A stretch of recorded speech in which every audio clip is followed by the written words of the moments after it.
Have you ever laughed so hard you cried? Laughed until your stomach ached and you couldn't breathe? It feels good, right? A release. But what if that laughter wasn't yours? What if something else was laughing through you and you couldn't make it stop? In 1962, in a remote mission school in Kashasha, Tanzania, this nightmare became a reality. It all started during morning prayers. A single giggle, soft at first, from a young girl in the third row. Sister Margaret, leading the prayer, noticed it immediately. The sound was out of place in the sacred silence. The girl clamped a hand over her mouth, her eyes wide, not with joy, but with pure panic. Then another girl started, and another. Waiting anor.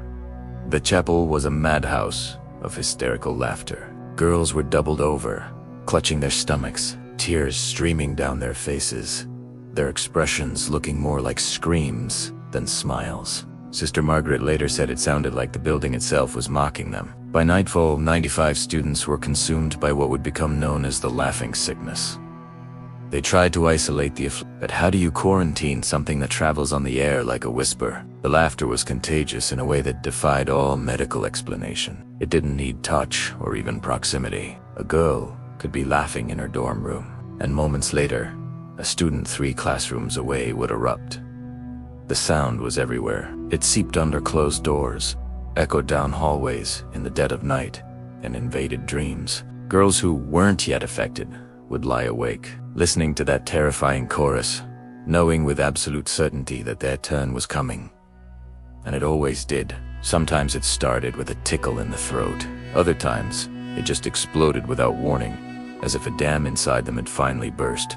The girls described the feeling as drowning, their lungs burning, their ribs aching, their minds screaming for it to stop, while their mouths betrayed them with endless peals of laughter. Some laughed until they fainted. Some laughed until they were sick. Some laughed until their voices gave out, reduced to hoarse, gasping wheezes that were somehow even more horrifying than the laughter itself. The teachers tried everything: prayer, medicine, even discipline.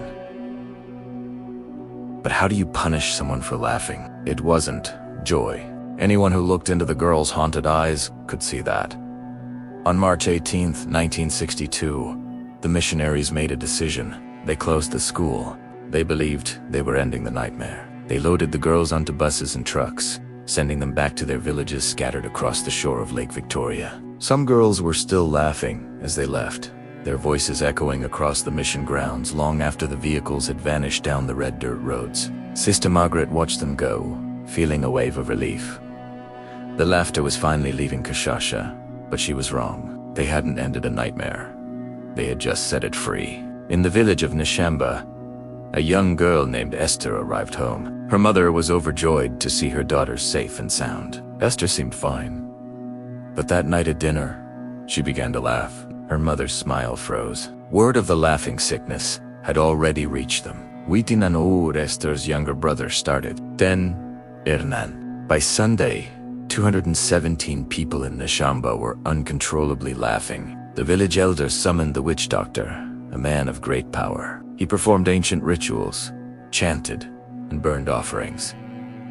And then, he started laughing too, his own screams of terror mixed with the laughter, a sound no one who heard it would ever forget. He fled into the forest that night, and some say you can still hear him there when the wind is just right, laughing and sobbing among the trees. The laughter spread like a plague, following bloodlines and friendships, leaping from village to village along invisible threads of human connection. 14 schools were forced to close.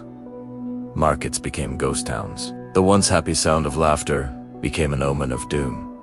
Strange things began to happen. People said the laughter was loudest at dusk, the time between day and night when spirits are said to walk freely. Some afflicted individuals claimed to see a shadow in their peripheral vision just before an attack. A shadow, they said, that moved wrong. In one village, a grandmother afflicted with the laughter passed away in her sleep.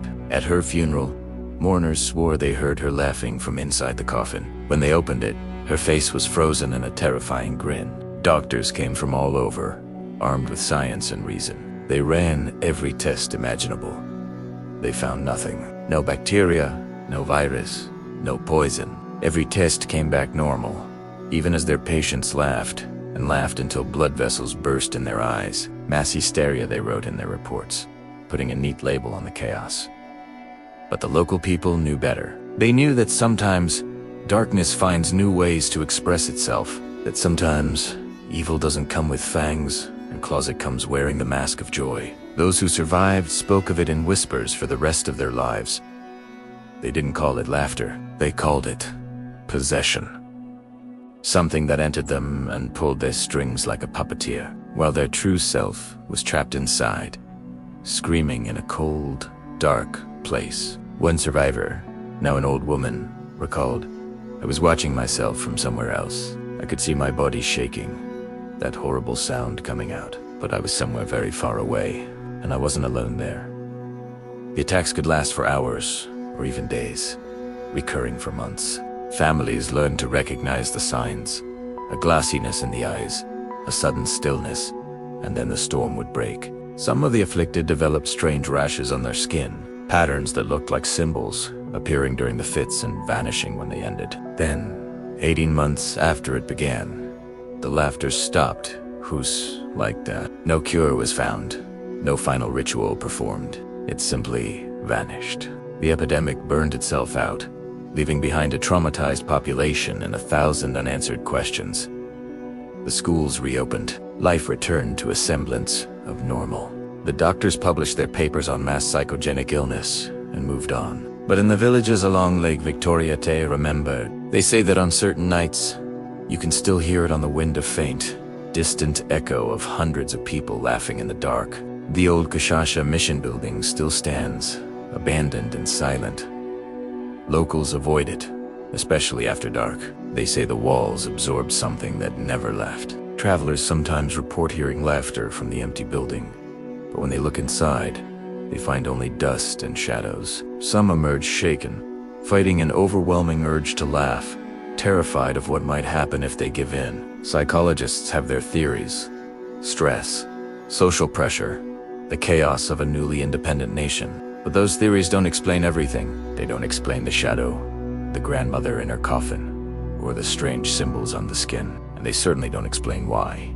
More than 60 years later, people in that region are still careful with their laughter, as if they know it can be a doorway, and sometimes things come through doorways that should have remained closed. So if you ever feel it tickling your throat, an urge to laugh that feels just a little bit wrong, maybe you should fight it, because some doors, once opened, can never truly be closed again.